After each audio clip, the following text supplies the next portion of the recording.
কি আজকে এত বেলা হতে চললো কিন্তু সবাই এখনো পর্যন্ত এলো না। এই সব হলো কুঁড়েমির লক্ষণ মহারাজ। আপনি একদিন যারা যারা দেরি করছে তাদের চাপকে দেবেন, তাহলেই সব সিধে হয়ে যাবে। আর বলবেন না মহারাজ, আজকে গিন্নি কাঁচা লঙ্কা দিয়ে কুচো চিংড়ির ঝালটা যা বানিয়েছিল না, খেতে খেতে দেরি হয়ে গেল। গোলগাপ্পি দেওয়ার আর জায়গা পাও না না? বিশ্বাস করুন, সত্যি খুব ভালো রান্না করেছিল গিন্নি, তাই আবার আরেক হাঁড়ি ভাত চড়াতে বললাম। আর সেটা খেয়ে আসতেই তো দেরি হয়ে গেল। আরো এক হাঁড়ি? মহারাজ কিছু মনে করবেন না, এই পাঠশালা বন্ধ করে সব গুছিয়ে তবে এলাম। সুপ্রভাত মহারাজ। সুপ্রভাত মহারাজ। প্রভাত আজকে আর শুনেই তোমরা সবাই এত কুঁড়ে হয়ে গেছো যে কি বলবো। মহারাজ, এই কুঁড়েমির আসল কারণ হচ্ছে চর্বি। কথায় আছে, যত বেশি চর্বি তত তাড়াতাড়ি মরবি। আপনি কি বলতে চাইছেন মন্ত্রী মশাই, যে আমি তাড়াতাড়ি মরে যাব আর আপনি মজা দেখবেন? ঠাকুর ঘরে কে, আমি তো কলা খাইনি ব্যাপার হয়ে গেল। গোপালের একদম মোক্ষম জায়গায় আঘাত লেগেছে, যাকে বলে ওই আঁতে ঘা। তুমি বেশি কথা বলো না বৈদ্য, ছুঁচ করে চালুনির বিচার।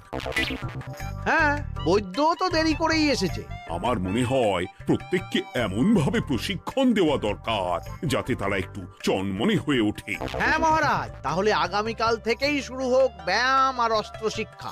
হ্যাঁ, কুঁড়ে থাকলে রাজ্যের কোনো বিপদ আপদেই সভাসদেরা কাজে আসবে না। ঠিক বলেছেন মহারাজ। তাহলে আর দেরি কেন, চলো সবাই এখনই আমরা মাঠে যাই। এই তো মহারাজ ভরপেট খেয়ে এলাম, এখনই মাঠে? ও সব অজুহাত দিয়ে লাভ নেই, চলো চলো চলো।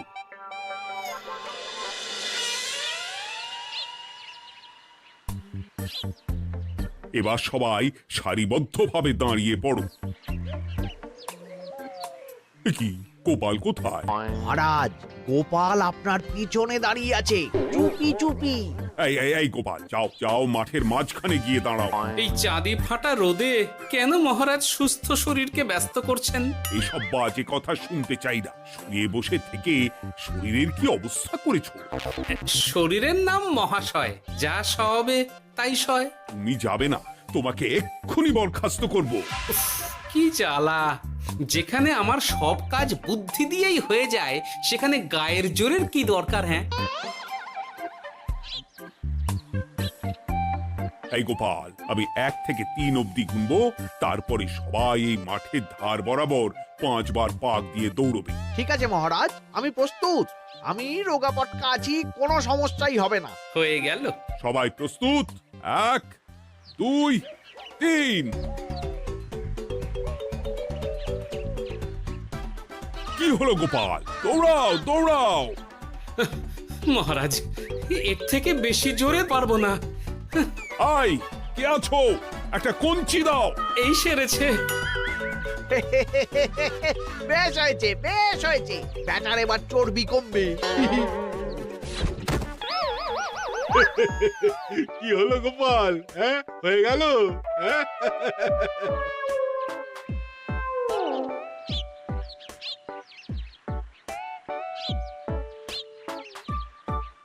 এই উল্টে উঠি, আমাদের দাদু উল্টে গেছে। হ্যাঁ, তাই তো দেখছি। চল চল গিয়ে দেখি। উফ, চেহারার কি অবস্থা বানিয়েছো গোপাল? হ্যাঁ, এতটুকু দৌড়তে গেলেই চিটপটাং। তাড়িয়ে দিন মহারাজ, এরকম বেঢপ চেহারা সভাসদকে আমাদের দরকার নেই। না না, তা বললে হবে নাকি গোপাল? তুমি এক্ষুনি বাড়ি চলে যাও, কালকে আবার মাঠেই দেখা হবে। এই দাদু বাড়ি চলো। ওরে বাবারে!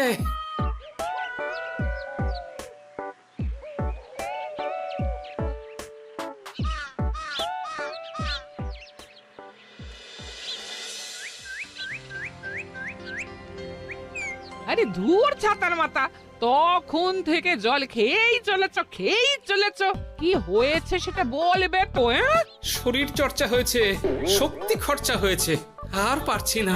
উফ, বাপরে বাপ, কি পায়ে ব্যথা! এই জন্যেই আমি বলি বাপু, একটু বপুটাও নড়াও, কিন্তু কার কথা কে শোনে? ওরে বাবা, অকারণে সুস্থ শরীর ব্যস্ত করবো কেন বলো তো? বেশি নড়াচড়া করলেই আয়ু কমে যায়। তোমার এই বাজে কথা কোন শাস্ত্রে লেখা আছে শুনি? শাস্ত্রে কেন যাব, বাস্তবে জলজ্যান্ত উদাহরণ আছে। আমি মানতে পারছি না। হুম, মানতে পারছি না বললে তো হবে না, তোমাকে মানতেই হবে। বেশ, প্রমাণ করো। আমি যদি তোমাকে প্রমাণ করে দিতে পারি, তাহলে আজ থেকে বাড়ির বাজার দোকান করার দায়িত্বটাও তোমাকেই নিতে হবে। দিদা, তুমি তো ফেঁসে যাবে, দাদুর সঙ্গে বাজি লড়বে না। এই বাদ দে তো, তোর দাদু আগে প্রমাণ করুক যে বেশি নড়াচড়া করলে বয়স কমে। হ্যাঁ তাহলে বাজি? হ্যাঁ, বাজি। আচ্ছা ঠিক আছে, বেশ। তুমি তুমি একটা পশুর নাম বলো তো, যারা খুব তাড়াতাড়ি দৌড়য়। ঘোড়া, হরিণ, চিতাবাঘ আরো আছে।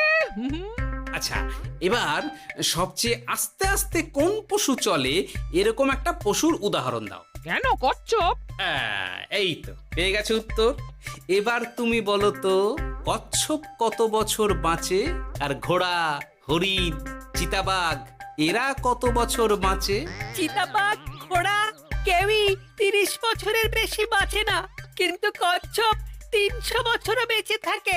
হেরেছে, হেরেছে, আমার বউ হেরেছে। উফ, জীবনের কত বড় চাপ নেমে গেল। হ্যাঁ, এই তুমি আমাকে এভাবে হারালে। তখনই বললাম দাদুর সঙ্গে বাজি লড়তে যেও না। নাও, এবার খেলা সামলাও।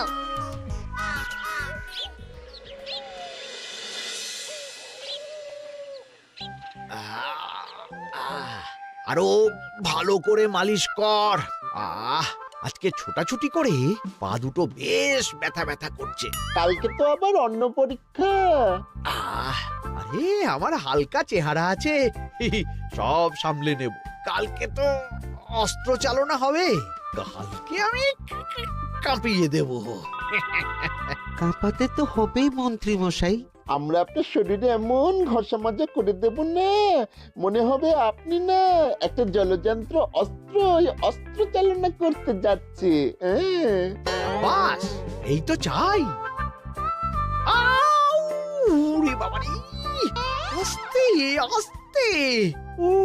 আরে বাবা, আপনার তো ইস্পাতের শরীর, ভাঙবে তবু মচকাবে না। চিন্তা করছেন কেন? ভয় পাবেন না, ভয়কে জয় করতে হবে। আরে আরে আরে, তোরা আমার কথাটার সাথে করছিসটা কি? মানুষটা মরে যাবে তো। চিন্তা করো না গিন্নি। বাবা, ওরা বলেছে আমার ইস্পাতের শরীর, ভাঙবে তবু মচকাবে না। একবার এই বুড়ো বয়সে হাত পা ভাঙলে কি সামলাবে শুনি? মন্ত্রী মশাই, আমাদের বকশিসটা দিয়ে দিন, আমরা কেটে পড়ি। বাবারে বাবা, দিচ্ছি, এনে। এত খাটানোর পরে এতেই এখন খুশি থাক। হ্যাঁ,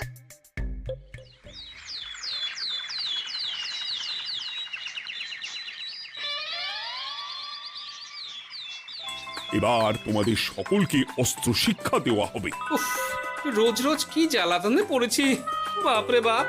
বাবা মা কাউকে ডাকার দরকার নেই, ভালো না লাগলে রাজসভা চাকরি ছেড়ে চলে যাও। মহারাজ, এটা তো উচিত নয়। যে যেটাই পারদর্শী তাকে সেটাই করতে দিন না। একটা বাঁদরকে যদি আপনি বলেন শিকার করে মাংস খেয়ে দেখা, সে কি পারবে মহারাজ? মহারাজ, গোপাল একটু বেশি কথা বলছে, ওকে আপনি বের করে দিন। আমি তোমার কথায় গলবো না গোপাল, তোমাদের সবাইকে এখন অস্ত্র শিক্ষা শিখতেই হবে। কর্তার ইচ্ছায় কর্ম, এখন তো আমার আর কিছুই বলার নেই। তাহলে আর দেরি কেন, তোমরা সবাই একটা করে ঢাল আর একটা করে তলোয়ার তুলে নাও। সেনাপতি, বলুন মহারাজ। তুমি সকলকে অস্ত্র শিক্ষা দেবে, তলোয়ার চালানো শেখাবে। এক এক করে প্রত্যেকে তোমার কাছে যাবে আর এক এক করে তুমি সবাইকে তলোয়ার চালানো শেখাবে। আচ্ছা মহারাজ, তাহলে ওই সবার প্রথমে চলে আসুন মন্ত্রী মশাই। হ্যাঁ, আমি প্রস্তুত। আমার শরীর ইস্পাতের মতো, ভাঙবো তবু মচকাবো না।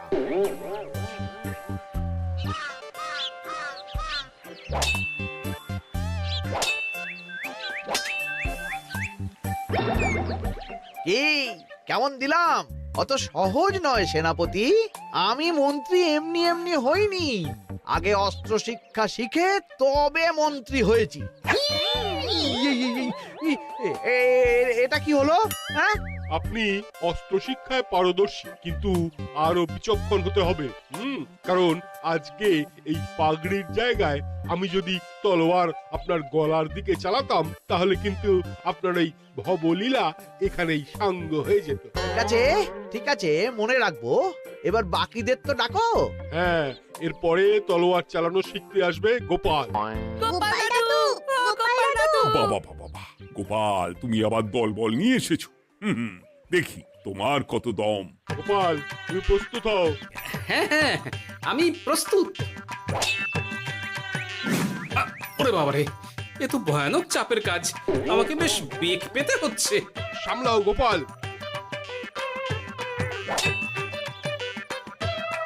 না, আমাকে অন্য রাস্তা দেখতে হবে।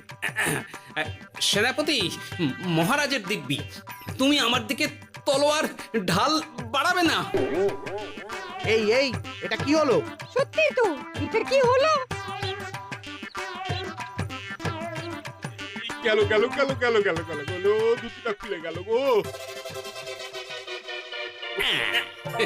দেব নাকি এবার কুচ করে কেটে?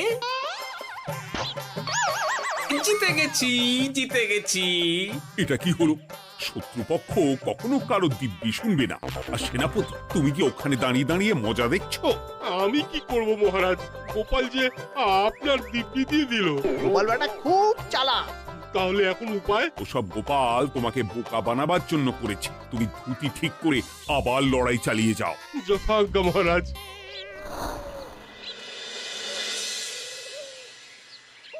কিরে ন্যাপলা, তোদের দিদা আমার জন্য কি রান্না করে পাঠিয়েছে রে? এই তো ভাত, আলু সেদ্ধ, এই পুঁই শাকের ঝোল আর রুই মাছের ঝাল। আর তোদের যে তোষক, বিছানার চাদর আনতে বলেছিলাম, এনেছিস তো? ওই তো দাদু, কুটির গুলটে আর বাকিরা সবাই ধরাধরি করে নিয়ে আসছে। ব্যাস, তাহলে তার কোনো চিন্তা নেই। খেয়ে একটা জব্বর ঘুম দেব, কারণ এখানে যা রঙ্গ দেখছি তাতে বিকেল হয়ে যাবে। তলোয়ার শিক্ষা আজকের মতন এটুকুই থাক। এবার শুরু হবে বল্লম শিক্ষা। সবাই আবার আগের মতন সারিবদ্ধভাবে দাঁড়িয়ে পড়ো। আহ, তোদের দিদা পুঁই শাকটা কিন্তু বেশ জব্বর বানিয়েছে। তোদের দিদার হাতের রান্নার কোনো তুলনাই নেই। আহা, কি স্বাদ! কি গোপাল আবার কোথায় গেল? এই তো মহারাজ, আমি এখানে ওই পুঁইয়ের ঝোল আর রুইয়ের ছাল দিয়ে ভাত খাচ্ছি। এসব কি মাঠের মধ্যে খাওয়া? আরে শরীরটাকে তো রাখতে হবে। তাড়াতাড়ি খেয়ে এইদিকে এসো। আসছি আসছি আসছি। এবার আমি তোমাদের দেখাবো কিভাবে বল্লম নিয়ে তেড়ে যেতে হয়। দেখান মহারাজ।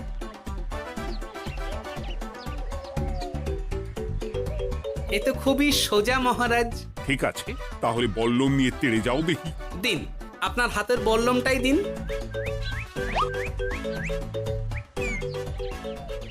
আরে আরে, গোপাল তো মাঠ থেকেই চলে গেল। আমি ডেকে আনছি মহারাজ। আরে আরে, ও গোপাল, গোপাল, মহারাজ ডাকছেন। আমোদ আমোদ। মহারাজ বলেছেন বল্লম নিয়ে তেড়ে যেতে, তেড়ে গিয়ে আবার ফিরে আসতে তো উনি বলেননি। আরে, এ তো মহা মুশকিল। উনি এক্ষুনি তোমাকে মাঠে ফিরতে বললেন। সেটা আপনাকে বলতে পারে সেনাপতি, আমাকে তো বলেনি। আমি চললাম।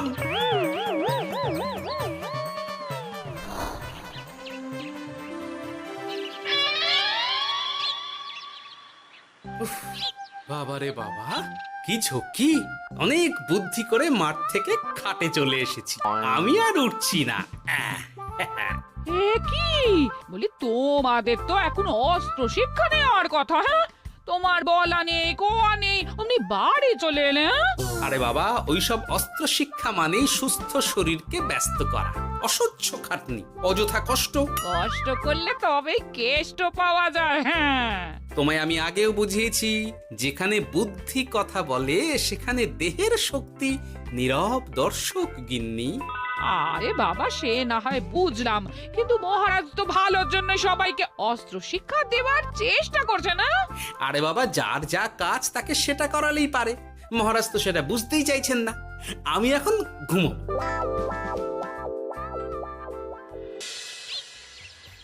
দরজা খোলো গোপাল, দরজা খোলো। গোপাল, গোপাল দরজা খোলো বলছি। ব্যাস হয়ে গেল, একটু শান্তিতে ঘুমাবো তার জো নেই। দরজা খোলো গোপাল। বলুন মহারাজ। তুমি কি পেয়েছোটা কি গোপাল? রাজসভায় দেরি করে আসবে, তারপর অস্ত্র শিক্ষার সময় ফাঁকিবাজি দেবে, এভাবে তো আর তোমাকে মনে হচ্ছে রাজসভায় রাখা যাবে না। মহারাজ, গোপাল তো মুখের কথার লোক নয়, ওকে তাড়িয়ে দিই। কেন মহারাজ? আমি কি এমন মহাপাপ করেছি যে আমাকে তাড়িয়ে দেবেন? এই যে আমার কথা শুনছো না, এটাই তোমার অপরাধ। অপরাধ নেবেন না মহারাজ। পণ্ডিতের দায়িত্ব পুজো করা, সভাকবির দায়িত্ব কবিতা বলা, সাহিত্য চর্চা করা, আর আমার দায়িত্ব হাসি মজা করে আপনার মন ভালো রাখা। কিন্তু আপনি আমাকে জোর করে যুদ্ধের ময়দানে ঠেলে দিতে চাইছেন। এটা আমার ইচ্ছে। আমিও তো মহারাজ ইচ্ছে করলে অনেক কিছু করতে পারি, চোখ বন্ধ করে লক্ষ্য ভেদ করতে পারি, শুধু বুদ্ধি দিয়ে। আরে বাহ, এত বড় কথা!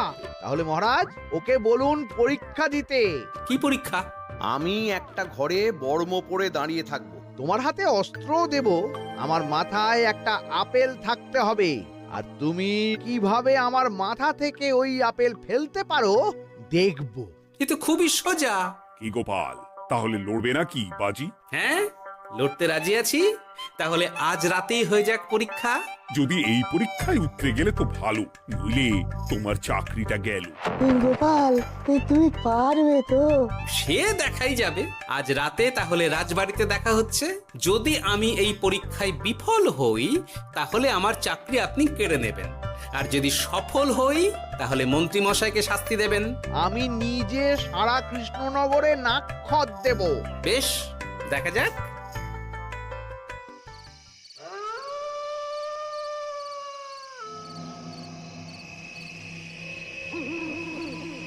কি মন্ত্রী মশাই, ব্যবস্থা সব ঠিকঠাক হয়েছে তো? হ্যাঁ, এবার শুধু গোপালের পরীক্ষার পালা। আমি তাহলে বাইরে গেলাম, গোপালকে পাঠিয়ে দিচ্ছি।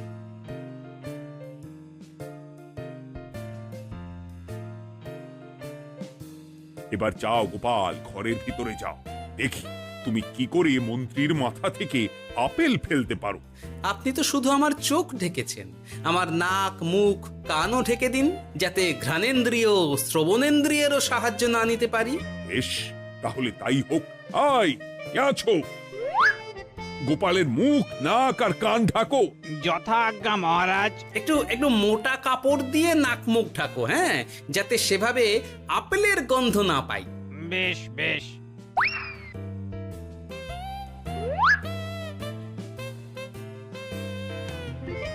যাও গোপাল। গোপাল, এবার তোমার চাকরি গেল। এবার তুমি কি করবে? কি করবে? দৌড় ঝাঁপে ফাঁকিবাজি? হ্যাঁ?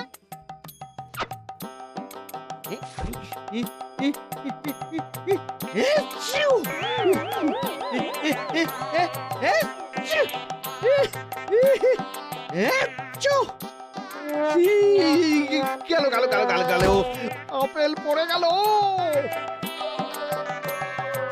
আপেল পড়ে গেল?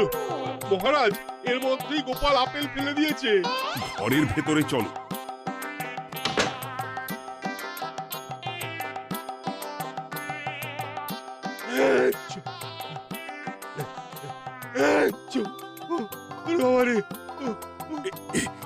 কি ওরে বাবারে বাবা, কি ঝাঁজ! ওরে বাবারে বাবা। কি মহারাজ, দেখলেন তো গোপালের চমক? অস্ত্র ছাড়াই আপেল ফেলে দিলাম। কি, এটা তো তুমি নীতি বিরুদ্ধ কাজ করেছো। সারা ঘরে নস্যি ছড়িয়ে দিয়েছো। মহারাজ, হাঁটতে গিয়ে আপেল পড়ে গেছে। এবার সারা কৃষ্ণনগরে নাক্ষত দিতে হবে। সত্যি সত্যি গোপাল, বুদ্ধি তো তোমার জুড়ি মেলা আভার। আমার নাম গোপাল ভাঁড়।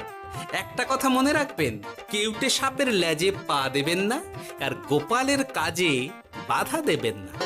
যে কাজ বুদ্ধি দিয়ে করা যায় তার কাছে শক্তি ছোট্ট শিশু মাত্র। সত্যি গোপাল, আজ তুমি সেটাই প্রমাণ করে দিলে। আর আজ থেকে তোমাকে তোমার ইচ্ছার বিরুদ্ধে খাটাবো না। তুমি খাও দাও, ভুড়ি বানাও। যার যা কাজ সে তাই করবে। যেমন এখন মন্ত্রী মশাই নাক্ষত দেবেন। হ্যাঁ, ভুল করে বাজি ধরে ফেলেছি, এখন নিজেই চাপে পড়ে গেলাম। তাহলে আর দেরি কেন? নাক্ষত এখন থেকেই শুরু হোক। কৃষ্ণনগরের রাস্তা শেষ হতে হতে সকাল হয়ে যাবে।